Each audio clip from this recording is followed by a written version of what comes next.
Hey, hola, ¿cómo están? Bueno, nosotros vamos a hablarles y explicarles un poco sobre el globo ocular. Este equipo está conformado por los compañeros López Villanueva Carros Alexis, Meléndez Ramírez Martín Alberto y su servidor Vázquez Jacobo Saulo Armando. El ojo es un órgano sensorial y es el responsable de la captación de la energía luminosa. La analiza y la envía mediante impulsos nerviosos al cerebro. En muchos aspectos este órgano es similar a una cámara digital. La córnea y el cristalino del ojo capturan y enfocan la luz de manera automática, mientras que el iris ajusta automáticamente el diámetro de la pupila a diferencias de iluminación. La pared del globo ocular está compuesta por tres capas o túnicas concéntricas y su división es la siguiente. Tiene una túnica fibrosa que contiene la esclerótica y la córnea, una túnica vascular que contiene la coroides, el estroma del cuerpo ciliar y al iris, y finalmente tiene una retina. División por cámaras. El ojo también se divide en cámaras, la anterior, la posterior y la vítrea.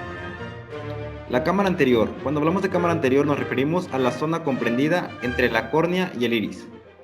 Esta está rellena por humor acuoso, que es un líquido transparente producido por los procesos ciliares y que es desahogado por el ángulo que forma la iris y la córnea. Este humor acuoso también sirve para nutrir y oxigenar las estructuras del globo ocular que no tienen aporte sanguíneo. Cuando hablamos de cámara posterior, nos referimos a que esta también está rellena por humor acuoso, que es la zona comprendida entre el iris y el cristalino, y es donde están los procesos ciliares. La cámara vítrea es la zona entre el cristalino y la retina, y está rellena de un gel transparente y avascular llamado humor vítreo. Este, a diferencia del humor acuoso, se encarga de dar volumen al ojo, sostiene la retina y mantiene su transparencia de manera que los haces de luz puedan atravesarla. Las capas del ojo. La fibrosa es la córnea, la esclera. La túnica vascular sería la iris, que sería la pupila. Los cuerpos ciliares, procesos ciliares, que es el cristalino y la coroides.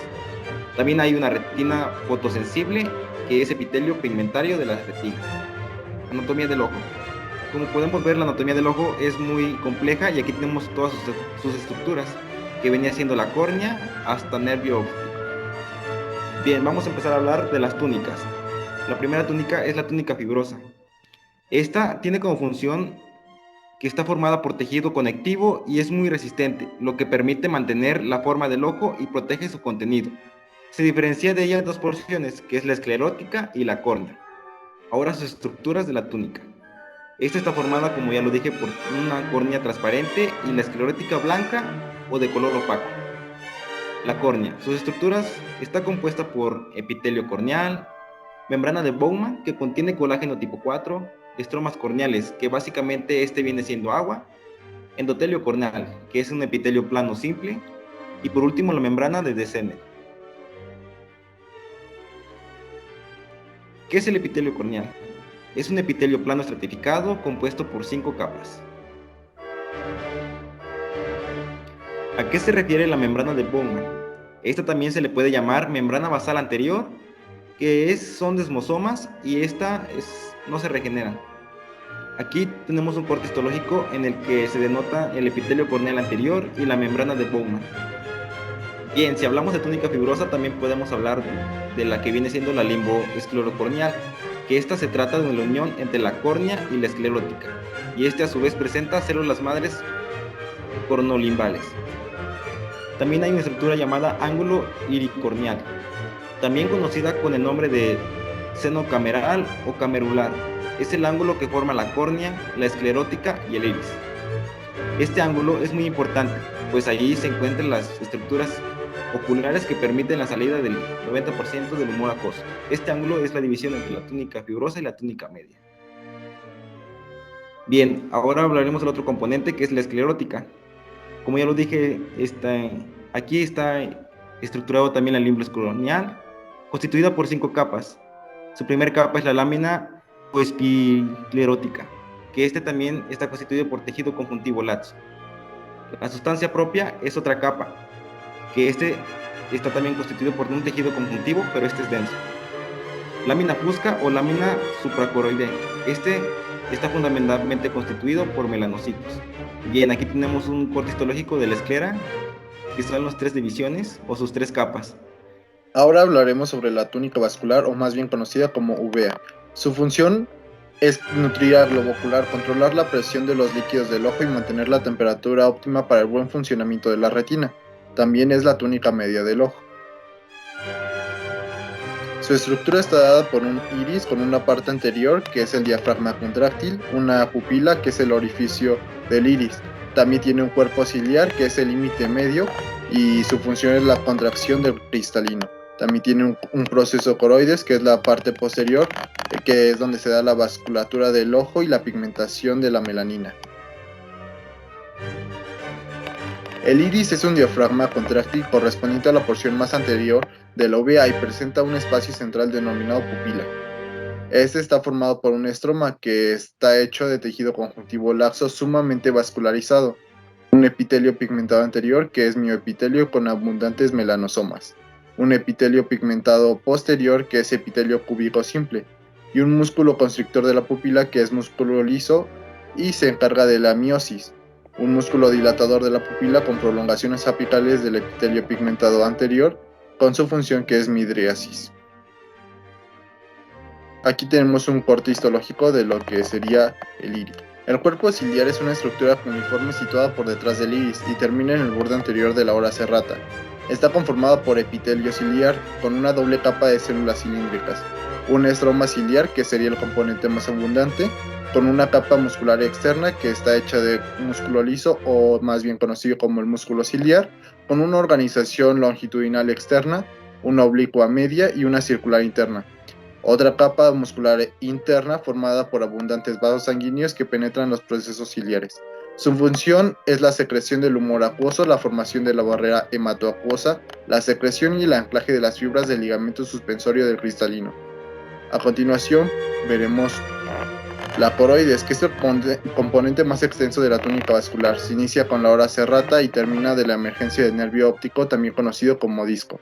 Tiene una capa de Haller, que es formada de vasos sanguíneos, que es la capa más extensa, una capa de Sattler, que es la capa intermedia de vasos sanguíneos medianos, y una capa corocapilar, que es la capa interna formada por el epitelio pigmentado de la retina y vasos sanguíneos pequeños.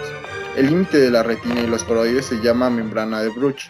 Está formada de capilares fenestrados, fibras de colágena, fibras elásticas y epitelio pigmentario. Y aquí tenemos un corte histológico señalando las capas de la coroides. Bien, ahora vamos a hablar un poco sobre la retina.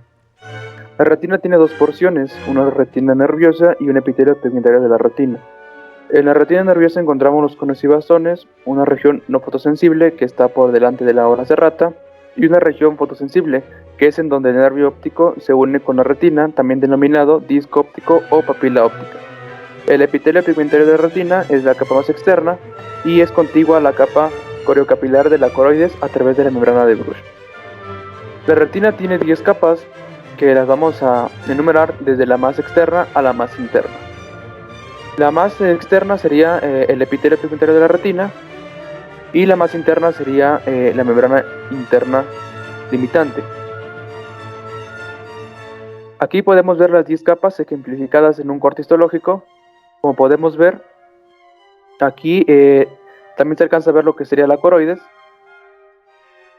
y seguida por, o delimitada por la membrana de Bruch, que también delimita lo que serían las 10 capas de la retina. La primera capa que aparece sería la del epitelio pigmentario de la retina, seguida por las capas de conos y bastones, la membrana limitante externa, una capa nuclear externa, una capa plexiforme externa, una capa nuclear interna, una capa plexiforme interna, una capa ganglionar, una capa de fibras del nervio óptico y por último una membrana limitante interna. Hablando propiamente de la retina nerviosa, encontramos que esta es una agrupación de neuronas, que a su vez se clasifican en 4 grupos. Pueden ser células de fotorreceptoras, neuronas de conducción, de asociación o células de sostén. En las fotorreceptoras encontramos los conos y también encontramos a los bastones. En las neuronas de conducción encontramos las células bipolares y las células ganglionares. En las neuronas de asociación encontramos 4 tipos de células, que serían las horizontales, centrífugas, unterflexiformes y las amacrinas. Y por último, en las células de sostén encontramos las células de Müller o de la microglía y los estrocitos. La primera capa del epitelio pigmentario de la retina Se encarga de absorber la luz y al mismo tiempo impide su reflexión. También funciona como una barrera, que es una barrera hematorretiniana. Participa en la restauración de la fotosensibilidad de los pigmentos visuales y también tiene una función de fagocitosis y eliminación de los discos membranosos de los conos y de los bastones. En esta fotografía podemos distinguir la membrana pigmentaria. Estos como óvalos negros de la esquina izquierda serían los gránulos de melanina. Los que están en la esquina derecha serían los fagosomas. En la parte inferior izquierda tenemos una porción de la membrana de Bruch. También podemos observar lo que serían las microbiosidades y partes de los conos y de los bastones. La capa de conos y bastones, que sería la capa número 2, aquí, a pesar de que se llama capa de conos y bastones, solo se encuentran los fragmentos o los segmentos fotosensibles y funcionales de estos. Tenemos un segmento externo, un pedículo de conexión, que es un cilindro modificado, un segmento interno, que son los orgánulos, la porción elipsoide externa, la porción mioide, los bastones, que con el pigmento de la rodopsina podemos ver lo que es el blanco y el negro. Y con los conos, que con el pigmento de rodopsina se pueden apreciar los colores. Bueno, en este corte podemos distinguir lo que sería un cono y lo que sería un bastón, identificando pues las diferentes estructuras que se muestran en la pantalla. Los conos de iodopsina o conos que usan la iodopsina son tres tipos. Son L, M, S. Los L se encargan de distinguir los colores rojos, los M la verde, los S el azul. Y los bastones, usando la rodopsina, los colores blanco y negro. La capa 3, que es la limitante externa, en realidad como tal no es una membrana, sino que es una zona en donde se adhieren los extremos apicales de las células de Müller. La nuclear externa, la capa 4, son los núcleos de los conos y de los bastones. En la capa 5, que es la plexiforme externa, encontramos lo que son las terminaciones axonales de los conos y bastones, y aquí también se da la sinapsis con las siguientes células, que serían las bipolares horizontales. En la capa número 6, o nuclear interna, se encuentran lo que serían los núcleos de las horizontales, las bipolares, las amácrinas y las células de Müller. En la plexiforme interna, capa 7, es una zona en donde hacen sinapsis de las bipolares con las amácrinas y a su vez también con las ganglionares. La capa 8, ganglionar, aquí se encuentran lo que serían las neuronas multibipolares y se encuentran principalmente sus núcleos. En la capa número 9, fibras del nervio óptico, se encuentran las acciones de las células ganglionares y que van a formar propiamente lo que sería el nervio óptico. Y por último, en la capa número 10, que es la membrana limitante interna, que es una lámina basal de las células de Müller. Bueno, vamos a hablar un poco también sobre el cristalino. El cristalino pues es una porción bicóncava que no cuenta con vasos sanguíneos, tampoco con terminaciones nerviosas como tal. Tiene tres porciones: una porción capsular del cristalino, que también se abrevia como CC, epitelio subcapsular, ES, y fibras del cristalino, FC. Y aquí en este esquema podemos identificar las diferentes porciones. En este corte histológico podemos también identificar estas porciones, pero en una vista real. En la porción más externa encontramos la cápsula del cristalino o también lámina basal, seguida del epitelio subcapsular, que a su vez se continúa con las fibras del cristalino en formación y las fibras del cristalino maduras. Las estructuras accesorias, una de ellas sería el párpado, con una porción externa cutánea revestida por piel delgada, tejido conjuntivo laxo, seguido por músculo esquelético, también conocido como el orbicular de los ojos, una porción interna revestida por una membrana mucosa, también conocida como conjuntiva. Las estructuras accesorias, otra de ellas sería la glándula lagrimal, que es una glándula serosa tuboacinar con mioepitelio que se organiza en lóbulos separados con conductos excretores independientes. Las lágrimas entran a los canalículos excretores a través de los lagrimales y llegan al saco y al conducto nasolagrimal. Para acabar, drenan el meato inferior de la cavidad nasal.